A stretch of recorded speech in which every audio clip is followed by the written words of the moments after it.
This is a 3CR podcast produced in the studios of independent community radio station 3CR in Melbourne, Australia. Go to allthews.3cr.org.au. Slavery is back. Welcome to a place where private business profit from a captive labour force, yet pennies are spent on medical services to a population in which the Indigenous, the poor and the mentally ill are overrepresented. Where isolation, humiliation and degradation are facts of life. Welcome to prison. It depends who's telling the story, I suppose. The prisoners would have one view, the people who work in the prison system would have another, and I think it's up to people to decide where the truth is. Give government propaganda and the media spin doctors the flick. And check out Doin Time for news, views and tunes on prison issues from Guantanamo Bay to Christmas Island to prisons and detention centres everywhere. Every Monday at 4 p.m. on your community radio 3CR. We are still fired up and we're still talking about revolution. Hello and welcome to the Doin Time show. This is 3CR Community Radio, 855 AM on the dial, streaming live on www.3cr.org.au. This is Marisa and I'll be taking you through until 5 o'clock this evening. And a warning that this episode of Doin Time will contain audio images of Aboriginal and Torres Strait Islander peoples that have died and graphic images of Aboriginal deaths in custody. And just to let listeners know that this is not a repeat. The summer programming for me is over. And I'm back to agitate and back to doing the Doin Time show and having marginalised communities coming in here in a safe environment to voice what they need to voice. First up on the show, we have Arif Hussein, senior lawyer at the Human Rights Law Centre, and he will be joining us to talk about the submission to the federal government's COVID-19 inquiry and provide an update on the Australian Charter of Human Rights campaign. And any mistakes of pronunciation are mine, and we will look at that later with Arif in a minute. And then after that, we're going to be speaking with Keiran from the Black People's Union and First Nations activist. Hi, Keiran. Hey, how you going, Marisa? Welcome. Thanks for having me. What land are you from? I'm a traditional owner from Wani-Wandian country up in the Yuin Nation. That's on what's now known as the south coast of New South Wales. Beautiful. So we'll be talking with Keiran later on in the show about Invasion Day and also some work that he's doing in solidarity with Palestine down at the docks. But pretty soon we're going to be crossing over very soon to Arif from the Human Rights Law Centre.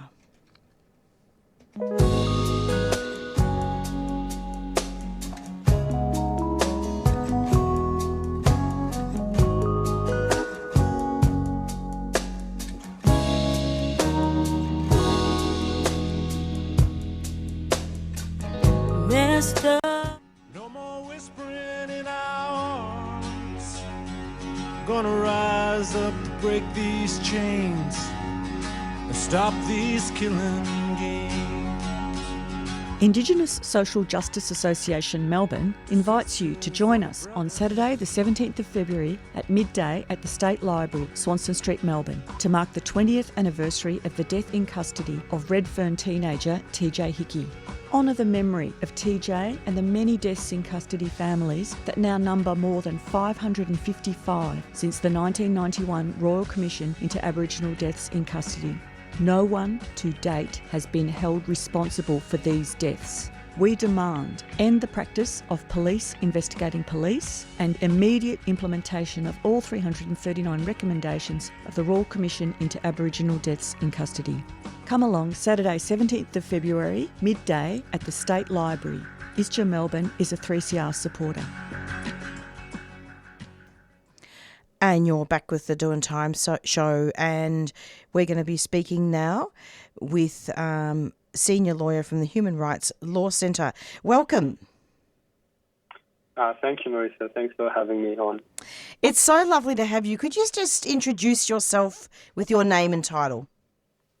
Yeah, my name is Arif Hussein, and I'm a senior lawyer at the Human Rights Law Centre, working to advance human rights frameworks in Australia. My pronunciation was closer than what I thought. Yeah, you did well. Thank you. Now, joining us in the studio as well is Keiran from the Black People's Union. He's a First Nations activist. And I'm hoping that he's going to comment on some of the Aboriginal segments in what we're going to be talking about. Definitely. It's good to talk to you, Keiran. Yeah, good to talk to you too, brother.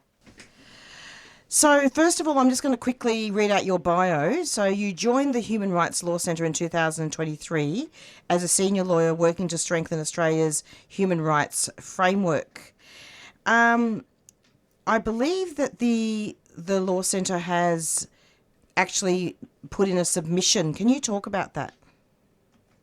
Yeah, definitely. So last year in September, the Australian government announced an inquiry into the federal government's response to the pandemic, the COVID-19 pandemic.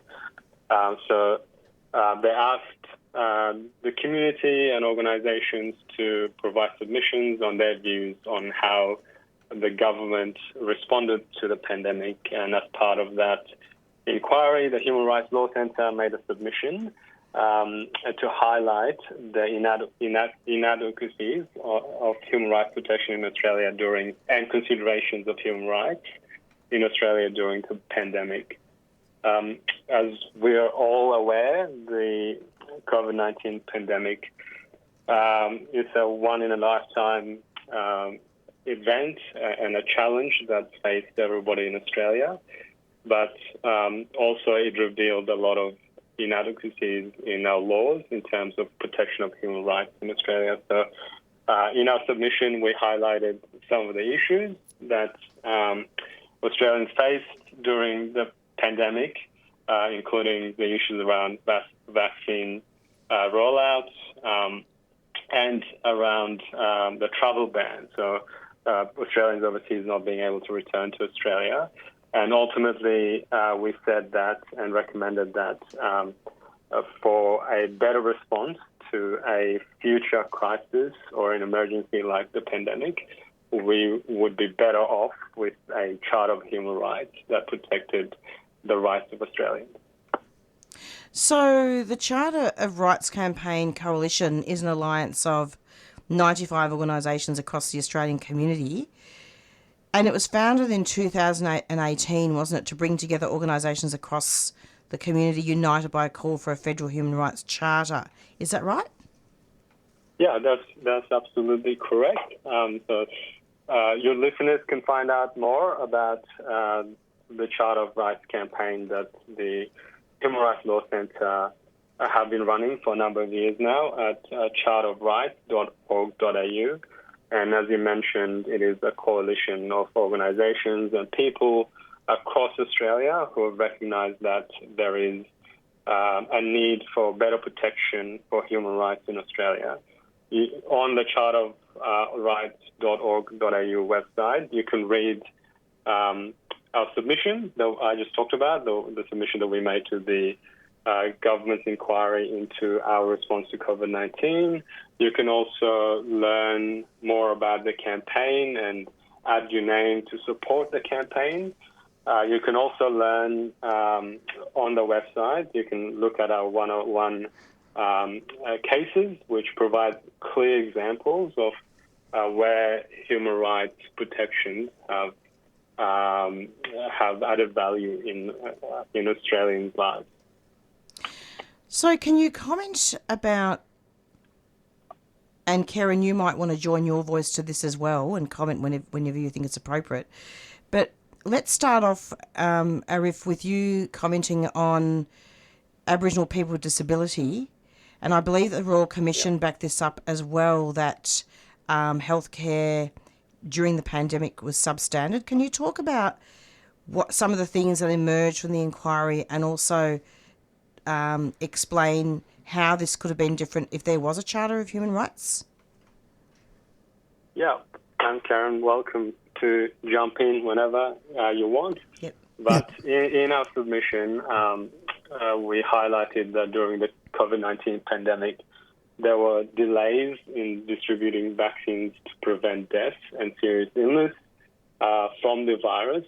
And this delay in distributing vaccines impacted marginalized communities disproportionately more.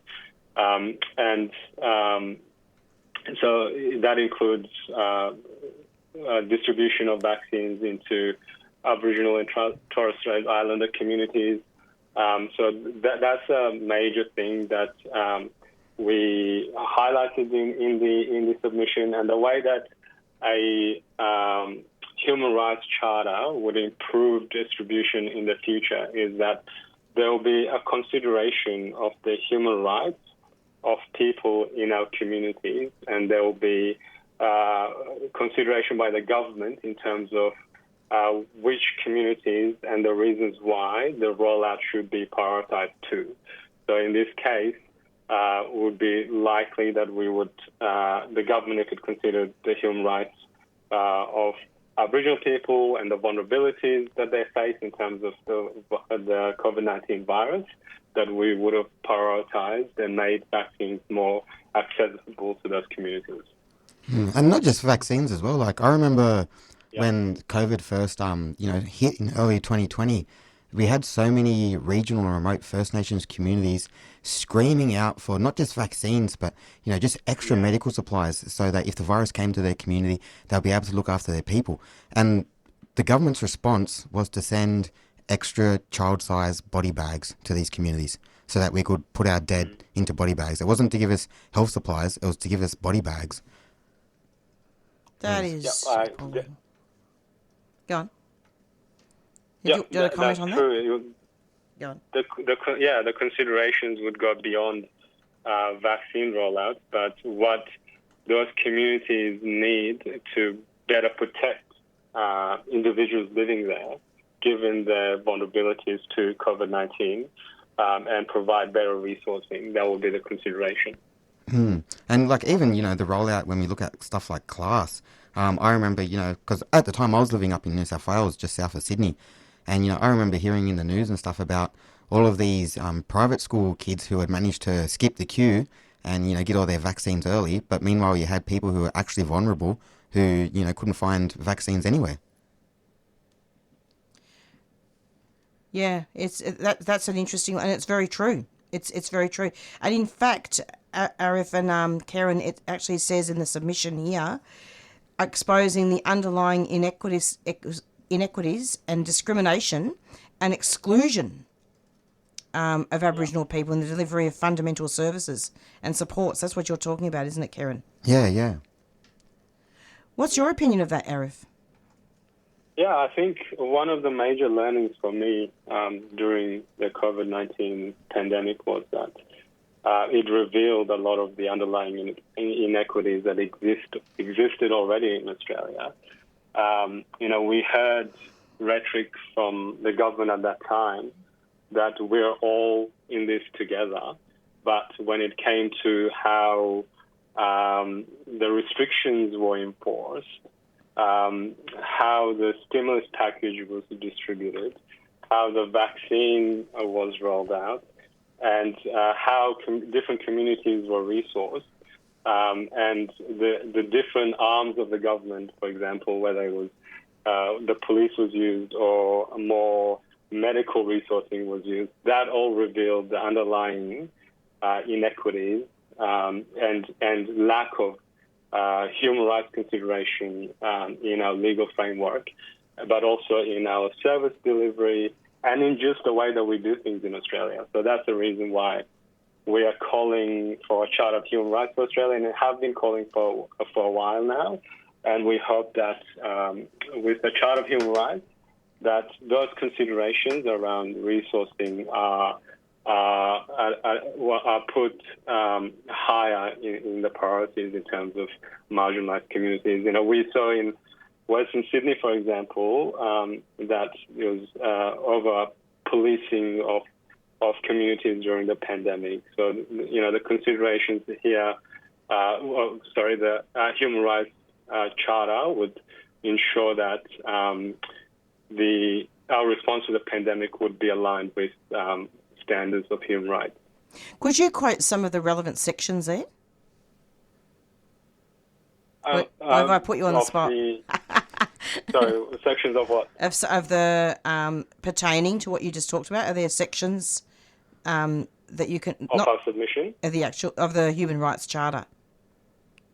Oh, there's no Human Rights Charter. Why am I? We don't have it. We don't even have it. One. Maybe I'm ahead of myself. Hopefully we'll have it soon enough. Because currently there is a parliamentary inquiry, the federal joint. But I thought Victoria had a Human Rights Charter. Yeah. Doesn't Victoria? There are state-based human rights charters, so the ACT, that's Queensland, right. Yeah. and Victoria have. They all have human rights protections and acts, but what this inquiry is about is the federal. The Australia-wide. Australia-wide response. Yeah. So just quickly, with this Human Rights Charter, right, is it the sort of thing, I'm just wondering how it gets actually implemented in practice. Is it the sort of thing that the government would have to legislate in as well, or that they could legislate around? Yeah, so Keiran, you're right. You're pointing to critique of a Charter of Human Rights. It would be a legislated instrument, essentially a law that will require the Australian government to consider human rights implications of any new laws, policies, or service delivery. In the future, yes, it is a legislated instrument.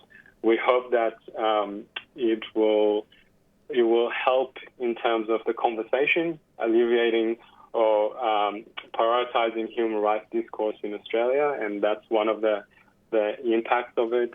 The other one is that the Charter of Human Rights, even if it's legislated, hopefully it will allow for people to take action when their human rights are undermined.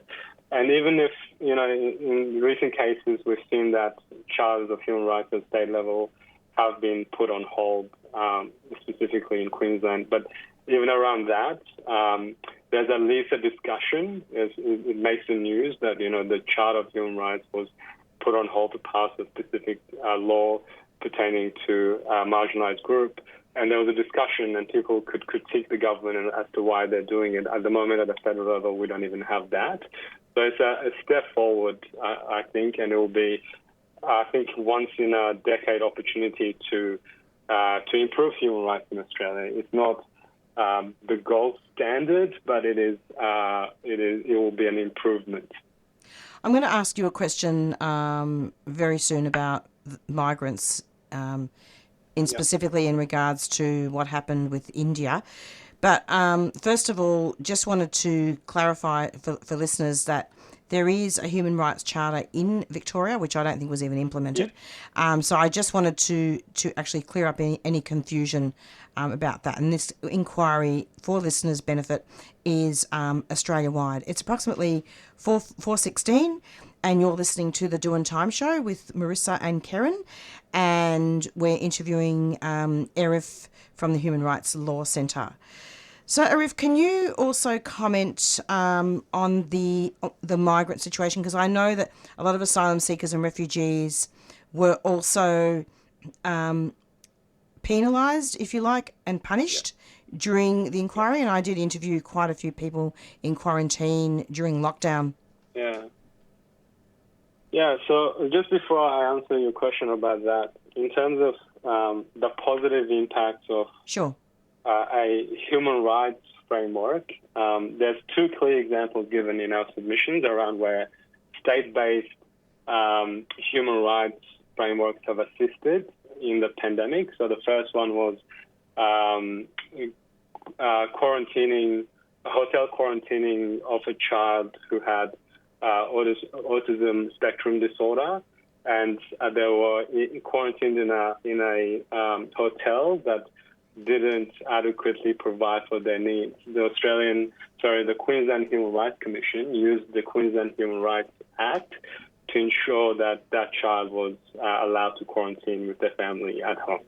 So that's a specific example of how it has had a positive impact in the pandemic. But to answer your current question around how it impacted migrants and Australian citizens in general. So we saw that during the pandemic, and at that time I was working on refugee rights issues as well. So we saw that there was many ways that refugees and people seeking asylum were impacted by the pandemic. Firstly, people being held in immigration detention in close quarters were at risk of getting COVID-19. And people had to take legal action to ensure that those issues were prioritized and considered. And the other issues that were faced that I noticed was that how there was a historically record high stimulus package was brought about by the government to ensure that people were able to continue paying their rent, continue buying the necessities of life because of the restrictions wouldn't be able to go to work. They wouldn't be able to go to work. That left out refugees and people seeking asylum on bridging visas, for example. So we had a lot of refugees and people seeking asylum who worked in the service industry, which was essentially closed down and shut, weren't able to access payments from the government to ensure that during that tough period when we were supposedly all in it together would get through it. In terms of the other issues that impacted recent Australians is the Indian travel ban. So we're talking about Australian citizens here who were threatened with 5 years in prison and $66,000 in fines for coming back to Australia. It's so basically there hasn't been an answer yet from the government or response as yet? So right now there is a parliamentary inquiry happening into Australia's human rights framework. So the Human Rights Law Centre have also contributed to that work as well. And the hearing for that inquiry has concluded. And at the end of March this year, we hope that the committee will recommend that Australia implement a Charter of Human Rights. So at that time, when the committee hopefully recommends a Charter of Human Rights, we need everybody listening, Australians across the country who care about human rights in Australia, to ensure that the government implements the recommendations of that committee if it is to implement a Charter of Human Rights. So we're waiting for end of March, and if people want to learn more about that process, visit charterofrights.org.au, and hopefully by then, end of March, the committee will recommend a Charter of Human Rights for Australia. Absolutely, and in fact, before we actually conclude, because I'm going to be interviewing Keiran next about Invasion Day and lots of other things, including solidarity with Palestine. But I just wanted to also say that in the submission, there is an example here that I want to draw attention, and that is that the Australian Bureau of Statistics found that by January 2022, migrants were 3 times more likely to die from COVID-19 than the population generally. And of course that applies to Aboriginal people as well, doesn't it? Because they die younger. Can you comment on that? Yeah, so that highlights the issues around the vaccine rollout and the fact that that there are particular groups that are more vulnerable. So in that submission, we also highlight that communities from the Middle East, or people born in the Middle East, were 10 times more likely to die from COVID-19 than members of the population more generally. So that means that in that scenario, there should have been a process in place in the design of the implementation that those vulnerable and marginalized groups, so vulnerable to COVID-19 and at a higher risk should be prioritised for vaccines. Rather than body bags, as Keiran was saying before. Rather than body. Yeah. Keiran, do you have any comments to make about any of that? No, look, it's good to see that, this is actually happening and that we're actually, taking that retrospective look on how the government handled COVID and all of the mistakes they made so that we're not making these same mistakes again, next time a pandemic rolls around, because it's inevitable. We live in a very global community. It's inevitable that we're going to hit another pandemic sooner or later, and it would be good to actually have some stuff in place to make sure that the vulnerable members of the community aren't left behind. Yeah, and then we can really be in it with you. together. Go on. What was that?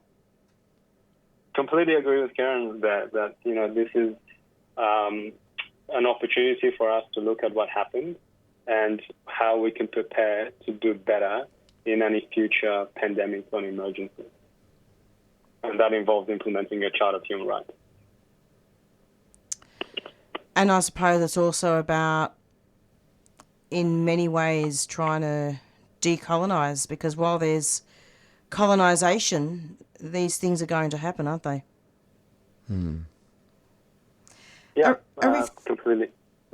thank you so much for your wonderful work and the work of the Human Rights Law Centre. We have interviewed many people over the years from the centre, and I really love your work. Thank you so much for supporting our work and for your listeners for supporting our work. And if you want to learn more, visit charterofrights.org.au. Thanks a lot. Take care. Take care. Thank you. Thank you. Bye-bye. And that was Arif Hussein from the Human Rights Law Centre. He's a senior lawyer, and we were speaking about the inquiry in regards to the pandemic and looking in quite a lot of detail, actually, about the Charter of Rights campaign and the submission to the Department of Prime Minister and Cabinet from the Human Rights Law Centre. And we'll be back shortly after a quick announcement, hopefully.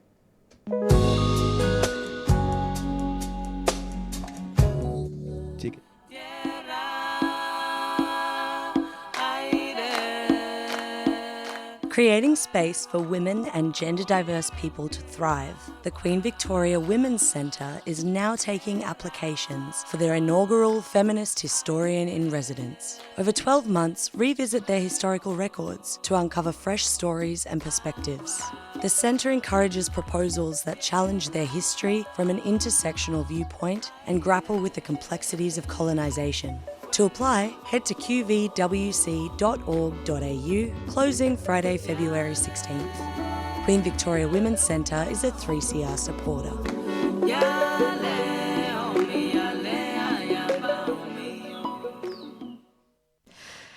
And you're back with the Doin Time show. And next up we have Keiran from the Black People's Union. And I have interviewed Keiran quite a few times on this show, and this is his first time with me in the studio. Hi, Keiran, welcome. Yeah, thanks for having me in. It's good to actually come into the studio for once. It's lovely to have you.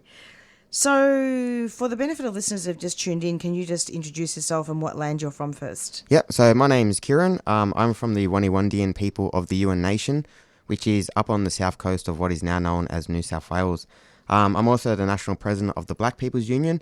We are a First Nations union. We're a union for First Nations people, of First Nations people, working towards a position where we can be able to exercise our sovereignty and self-determination here on this continent. And I also believe that you've been doing some work in solidarity with Palestine down at the docks, and you've got a statement to read out. Should we start off with that?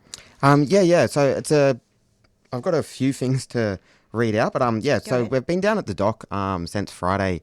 I'll just give a quick statement from the organisers of the dock blockade.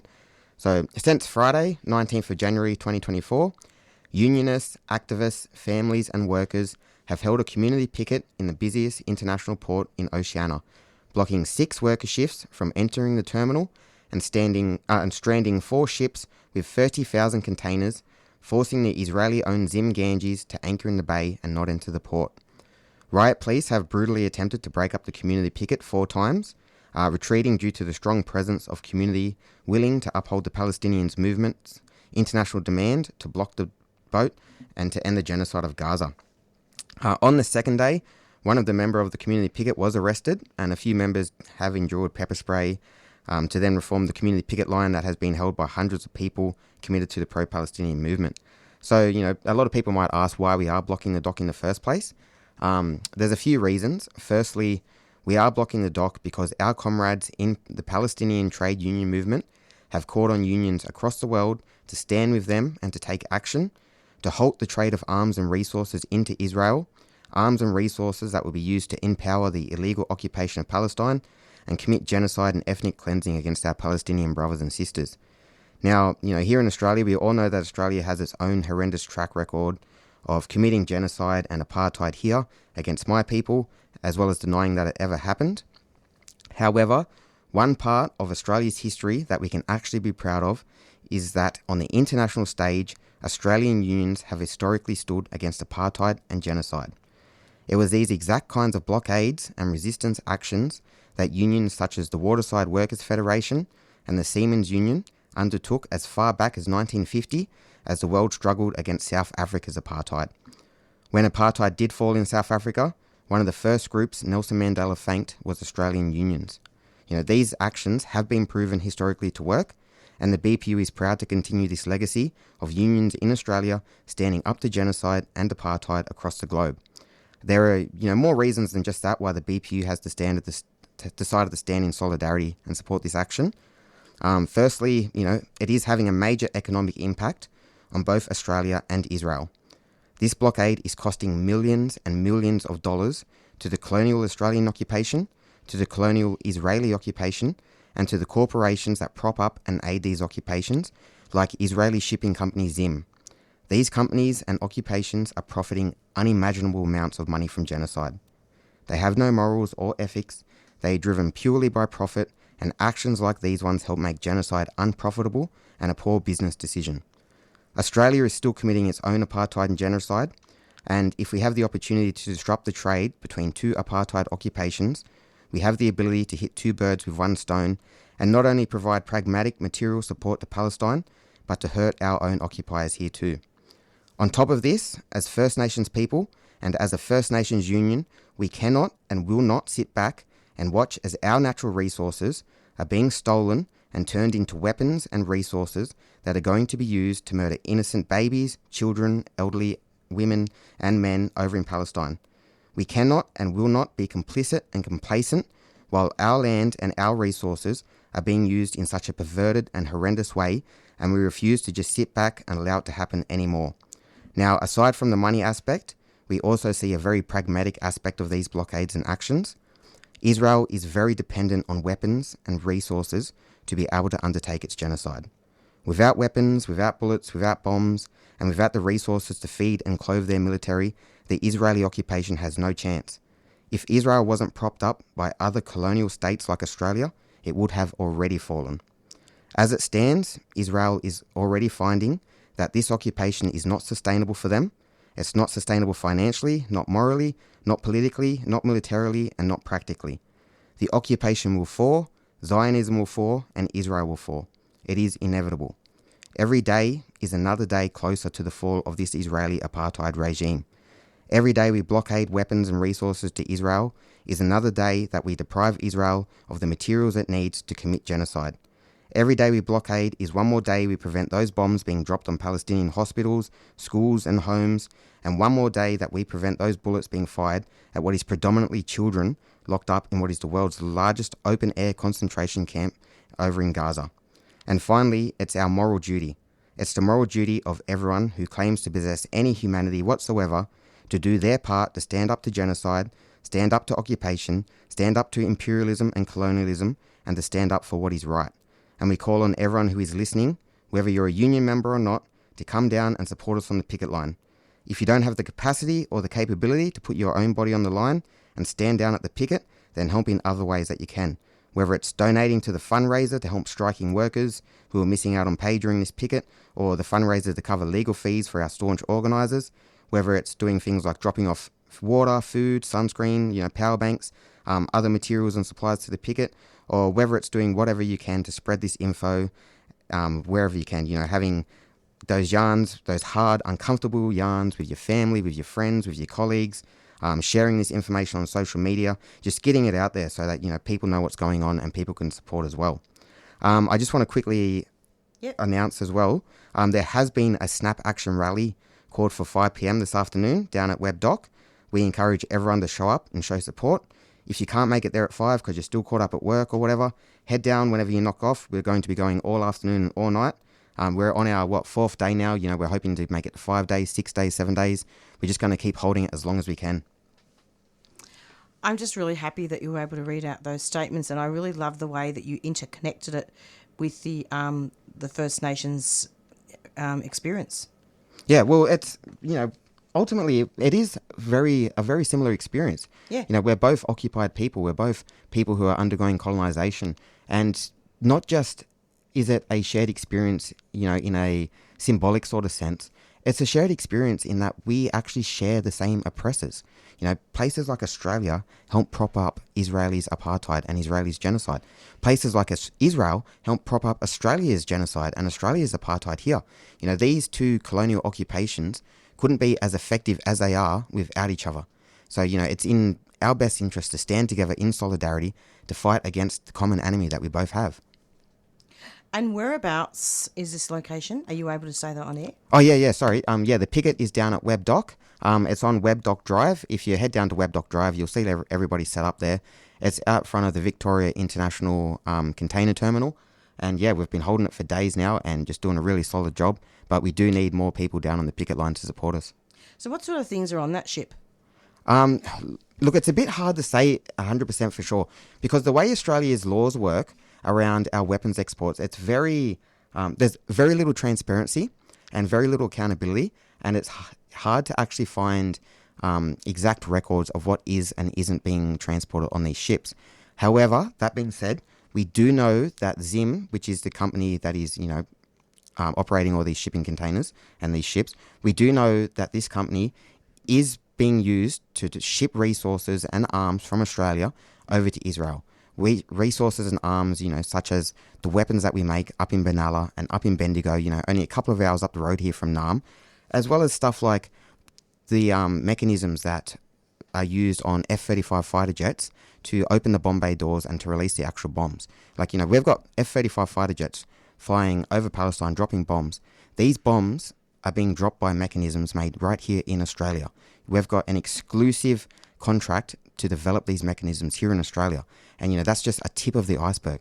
When we look at other stuff as well, like Pine Gap, for those who don't know, Pine Gap is a US military installation up in the Northern Territory. It is the second most important spy base in the whole entire world and the most important military installation outside of continental United States. This is here in Australia. Now, what Pine Gap does is they provide all sorts of logistical support to the Middle East and to, the imperialism and wars going on in the Middle East, to the extent where Israel's Iron Dome defense system, which, for the listeners who don't know what that is, it's a defense system that shoots down incoming rockets and missiles. Their Iron Dome defense system relies on logistics from Pine Gap right here in Australia to operate. They literally could not operate that without Pine Gap existing and without Australia existing. And it's not just the US over here in Australia. Down here in Naarm itself, in Melbourne, over at the police barracks, at the Vic barracks, just on the other side of the river there from Flinders Station, down there they run as well a lot of logistical support for the Five Eyes program, which is, a collection of imperialist nations across the world who share their information and their intel and their logistics. But all of this is run out of Melbourne, here in Australia. It's absolutely ridiculous, and it's such a hidden thing happening here as well. The legacy of Australia's imperialism is very hidden and it's very untalked about. And even on the left, even amongst progressives and socialists and communists and anarchists and whoever else, a lot of people fail to grasp the extent to which Australia is an imperial power itself. When we look at Africa, for example, right now, Australian corporations have more mining companies operating in more African nations than any other place in the world. We're all familiar on the left with how France and England went and raided Africa for all their natural resources. But Australia is doing that today to a greater extent than France or England did. And nobody knows about this. Nobody. Yeah, So it's really amazing. It's really good that you were able to expose that. And do you have any other statements you want to read up? Give me just two. I'll just double check. No, look, nothing on this particular, blockade that's going on now. But yeah, just want to re-encourage everybody to head down there this afternoon after work if you can, down to Webb Dock Drive. Very, very important. Now, it's come to that time of year again, Keiran, hasn't it? Invasion Day. Tell us about it. Yeah, so, there's a few things we can touch on with Invasion Day. Like, for starters, like, why do we call it Invasion Day is probably, a great place to start. Invasion Day is 26th of January. It's what's, commonly known in mainstream Australia as Australia Day. But for us mob, it's always been Invasion Day or Survival Day, or even, a day of mourning. Like, the very first time blackfellas first protested against this day was right back in 1938 when we had the first day of mourning. And, just to put that into context as well, Australia Day as a national holiday on the 26th of January has only existed since 1994. Like, the tradition of celebrating Australia Day on the 26th of January is younger than me. But the tradition of First Nations people, marking this as a day of invasion, as a day of survival, as a day of mourning, that goes back nearly 100 years now. And, it's something that we are very much against. We do struggle against, we do resist. And the reason we do, struggle so much against the colony on this particular day is it marks the day that Arthur Phillip, disembarked from his boats and first set up the colony in Sydney. Common misconception, a lot of people might think that 26th of January actually marks the day that Captain Cook arrived here. Captain Cook arrived here in April, I think it was... I'm going to get this wrong. It was either April 17th or April 28th, or it's sometime in April. Yeah. But 26th of January marks the day that, Arthur Phillip first come into Botany Bay and first disembarked from his ships and started setting up the Australian colony, which is why, for us, we mark it as Invasion Day, because that's the day when invasion first began, when colonisation first began here. Absolutely. And there are going to be a few things happening with 3CR for Invasion Day, and I'll just play a bit of an announcement and then we'll come back. We show up, take no more. Black at the heart, take no more. True in our love, take no more. Tune in from 8:30 to 4 o'clock on Friday the 26th of January for our annual Invasion Day broadcast. Between 10 and midday, we'll be broadcasting live from the march in Melbourne. And throughout the day, 3CR's Blackfella broadcasters will be bringing you voices of the elders, truth-telling, critical yarns with grassroots activists, deadly black music, and honouring warriors past and present in the struggle for sovereignty, land back, an end to genocide and a treaty. We sing our song. So keep it tuned in to 3CR on Friday the 26th of January from 8:30 to 4 o'clock. 'Cause the old ones have fought for it. We sing our songs. Our existence is from their resistance. And you're back with the Doin Time show, and it's approximately 4:40, so it's gone quickly, hasn't it, Keiran? Yeah, it has. Yeah. Go on. Oh, no, yeah, I was just going to say as well, like, just back to Invasion Day, just to put it into context for people as well. The thing is, right, Australia is one of very few nations right across the world that celebrates and marks as their national day the day that they were invaded. Most nations across the world, including former Commonwealth nations, they mark their day, their national day, as, the day that they liberated themselves, the day that they became independent. Whereas here in Australia, for some backwards reason, we all celebrate the day that we were invaded. It's very silly, if you ask me. I know. What? How is that? What's the logic? I know, right? And the thing is too, like, for us as First Nations organisers, and I'm not going to speak on behalf of every First Nations organiser, Sure. obviously, but, for us in the BPU and for myself personally, it's not just the date as well that we're against. A lot of people talk about changing the date. For us, we don't see any merit in changing the date, because at the end of the day, what's being celebrated is the fact that Australia is this colonial imperialist nation. And, you know, people can try and reason with this however they want, and people can try and deny this however they want.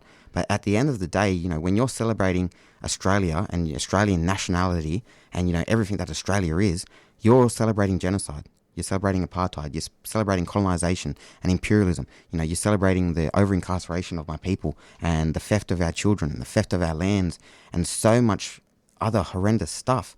So, you know, for us, it's not just about changing the date. It's about changing, you know, what we're actually celebrating. And now, don't get me wrong, you know, I want everyone, especially all the, you know, non-Indigenous people out there who, you know, support Australia Day and, you know, want to be proud of Australia and whatever else, rah, rah, rah. You know, don't get me wrong.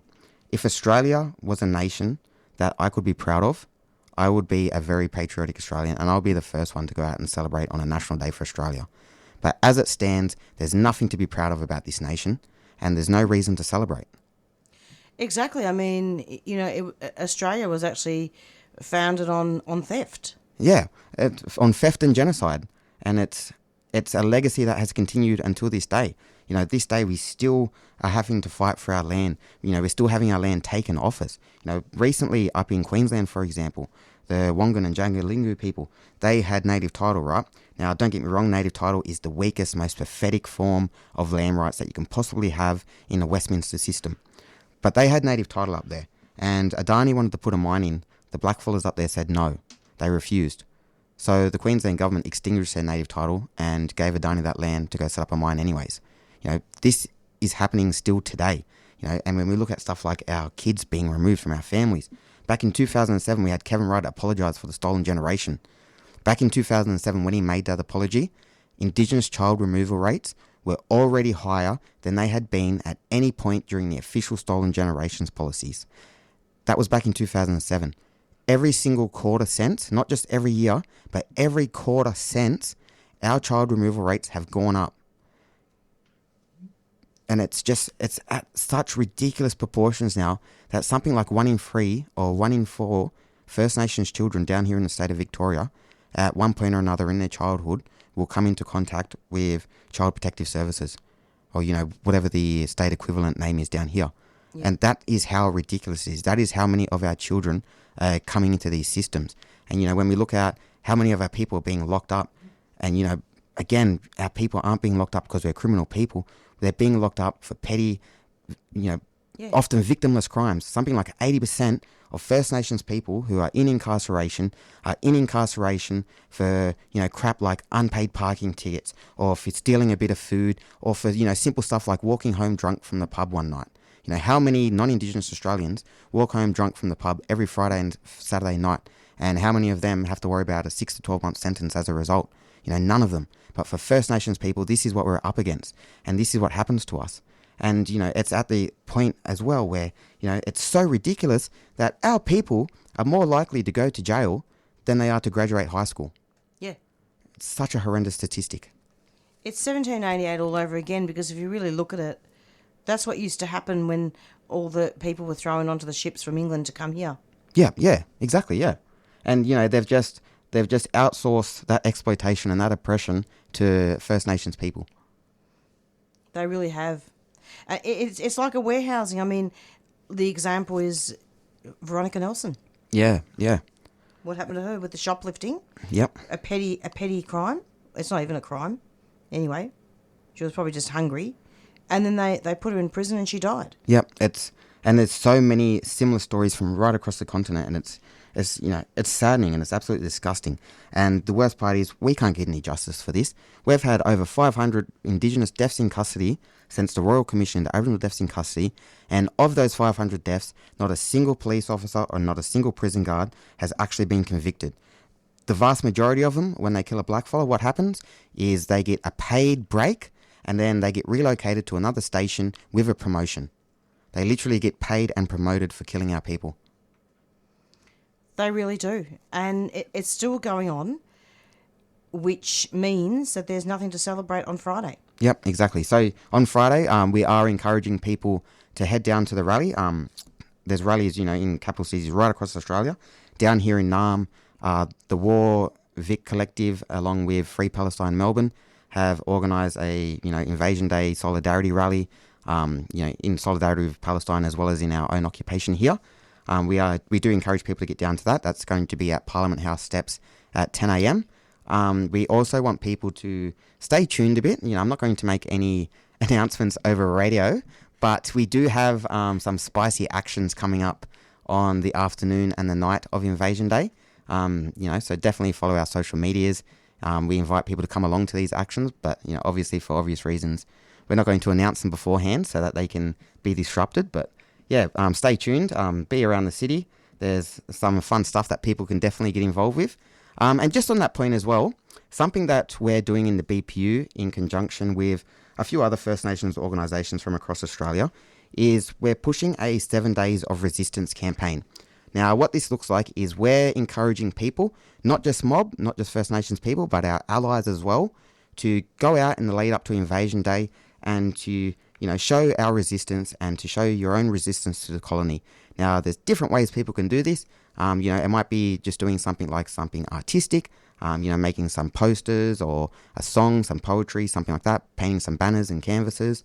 Or it might be a bit more along the lines of direct action. People might want to go out and put up some economic resistance to the colony in the lead up to Invasion Day. We encourage people to get out there and just do whatever they can to resist the colony in the lead up as a part of that 7 Days of Resistance campaign.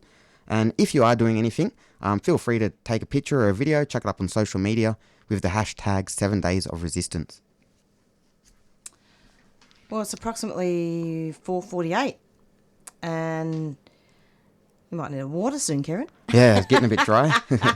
I've been down at the dock as well in the sun and it's just very dry. I've been down there since this morning, on and off over the last couple of days, just getting down there as often as I can. Obviously, this is the thing too, we understand that people have lives of their own. People need to be able to work, need to look after kids, need to, do whatever it is they need to in their life. But if you've got, even if it's just 1 hour spare, head down to the picket and get involved with that picket. If you've got a night spare, even better, go down and spend overnight down there. We are blocking 2 shifts, both morning and night shifts. So, they start, I think, about 5-ish in the morning and about 5 o'clock in the afternoon. And, we are blocking both lots of shifts and we're manning this picket 24/7 down there. Fantastic. We'll just go. I haven't had time to play much music today, but that's okay because we've had some really great commentary this afternoon. I'm just going to go into another announcement and then come back. This summer, tune in to Health Sovereignty, 3CR's International Day of People with Disability broadcast for 2023. 12 hours of programs by people with disabilities, talking about what health well-being and body sovereignty means for multiply marginalised disabled people, their kin and communities living on unceded Indigenous lands. All the audio is available to listen back at your leisure at 3cr.org.au/Disability Day 2023. Or find the podcast by searching 3CR's Radical Radio on your favourite podcast app. And you're back with the Doin Time show, and it's approximately 4:50, and we have got about 7 minutes left. And speaking to Keiran, is there anything else you wanted to talk about, Keiran? Any comments? Oh, look, there is one thing that, I've been talking about this a bit recently.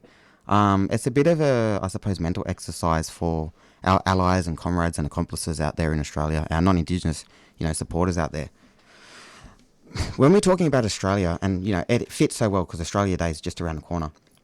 When we're talking about Australia, when we're talking about decolonisation, one thing that we really need to do before Australia can move towards any sort of angle of decolonisation is we need our allies, and not just our allies, but the non-Indigenous people of Australia, to decolonise their own minds a bit. Here in Australia, something like 75% of everybody in Australia, whether they're male, female, whether they're old, young, educated, uneducated, employed, unemployed, whether they vote Labor, vote Liberal, Greens, whatever, 75% of everybody in Australia holds anti-Indigenous sentiments and anti-Indigenous beliefs. It's very much synonymous with Australian culture and Australian identity, to the point where, you can't be Australian without possessing some of these anti-Indigenous, sentiments and anti-Indigenous thoughts. It's true. Yeah, it's so true, and it's so, overwhelming and in our face. And like, so many people don't realise that they're racist as well. Now, don't get me wrong. You know, I'm not saying that 75% of Australians are overt racists who, you know, are out there, you know, preaching that, you know, we should go lynch blackfellas and whatever else and stuff. But still, like 75% of Australians, whether it be overt or whether it just be, you know, some unconscious, you know, biased beliefs they hold, they have this anti-Indigenous mentality. Now, we really need the support of the Australian masses to be able to achieve equality for our people here in Australia. The only way that's going to happen is when people start challenging these, you know, anti-Indigenous identities that they hold and, you know, start doing the work on decolonising their own minds to be able to help with this. Because, you know, at the end of the day, we want people to stand with us and we want to stand with other people. You know, when we talk about First Nations liberation, we're not talking about First Nations liberation at the expense of non-Indigenous people. We're talking about liberation for everyone on this continent, whether they're black, white, brindle. You know, everyone together should be liberated together. It's very true what you're saying. And in fact, one of the really common things, the common themes that I hear quite a lot in certain parts of the community is when people say, oh, Aboriginal people have everything they need and they get all this money from the government, from Centrelink. And it really makes me ropeable because it's so not true. Yeah. I mean, look, if we had everything we need, then somebody needs to explain to me why we're dying 10 years younger, why, you know, we're 10 times more likely to be homeless or unemployed or living in poverty or, you know, any other sort of social measure we're nearly 10 times, if not more than 10 times more likely to be suffering from. If we had everything we needed, we wouldn't be living in inequality here. Absolutely. Refugees in your own land. Yeah, exactly. But back real quickly just to that like identity thing, you know, what people really need to do, and, you know, it sounds a bit harsh, but like let it sit with you and just think about it over the next few days. People need to kill that Australian identity in their own heads.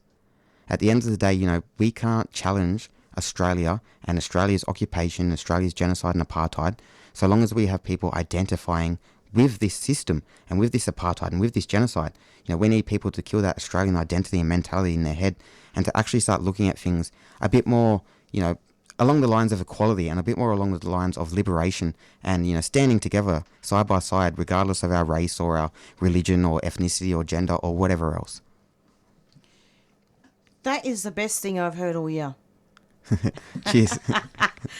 I mean, it's just so well said that we've all got to stick together. Yeah. You know, the system really relies on us being so separated and fragmented. Divide and conquer. Yeah, exactly. You know, it couldn't exist, this system, as it does, without first dividing us. You know, that's how they conquer us. They divide us first. You know, the people united, though, will never be defeated. We're 90% of the population, the working class. You know, over 90% of the population. The working class united can come up against anything and can defeat anything. Keiran, thank you so much for joining us today. I have found your commentary refreshing and really fantastic. Thank you so much for coming. No worries. Thanks for having me. It's always a joy to come on. Absolutely. And I'll have you back whenever you like. Looking forward to it. It's approximately 4:55 and we've got about 2 minutes left until we're out of here. Thank you to Arif from the Human Rights Law Centre. I've got a really bad habit of rolling my R's. Could be because I come from Italian migrant parents. And we're going to be leaving you shortly. Climate Action Show is coming up next. And we're going to be going out with our theme song pretty soon, Black Fella, White Fella by the Rumpy Band. And it's goodbye from Marisa. And goodbye from Keiran. And we'll be seeing you very, very soon. So stay tuned every Monday from 4 to 5 for the Doin Time show. I'm a bit slow on the uptake today. I had some really strong coffee yesterday and I've crashed. I have to have more coffee now. And get down to those docks. One more time, Keiran, advertise it. Yep. So we got the picket going down at Web Dock Drive. We're picketing the Zim Israeli ship, stopping it from taking resources to Israel for their apartheid. And everybody get down there. We've got a rally kicking off right now, actually, as well. Okay. Thanks a lot. Rock up there. Bye.